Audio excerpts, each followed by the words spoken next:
For healthy food, we need a healthy plant. So how do we protect it from attack? There's some things that a farmer can do in terms of how they grow the plant, but they also need the equivalent of the medicines that we have, and those are crop protection products. And a crop plant, like this one, is really vulnerable. It can't run away. If it is attacked, there's nothing much it can do. If it catches a disease, it can't cure itself. With crop protection products, at the kernel of them, there's the active ingredient.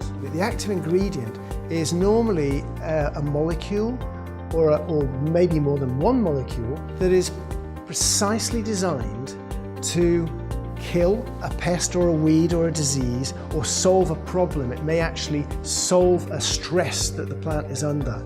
We don't find active ingredients by chance. We design them. They have to be safe to operators and consumers. They've got to be safe to the environment.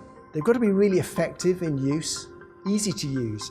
They've got to be cost effective also. Otherwise our farmers won't be able to use them. And to do that, we use a wide range of science. We design these by firstly using genomics to understand how the genes work and what are the critical points that we might be able to target a pest or a weed or a disease. We use physiology and biochemistry to understand what's going on inside the crop plant and inside the pests and diseases that are attacking it. We use biokinetics, which help us to understand how the active ingredients will move through the plant. Will they move into the root? Will they move into the leaves? How do we keep them out of a fruit, for example? We can use these to design the molecules, and our chemists are really clever at designing using that science to really precisely target the molecule, the active ingredient, exactly where we need it to do its job.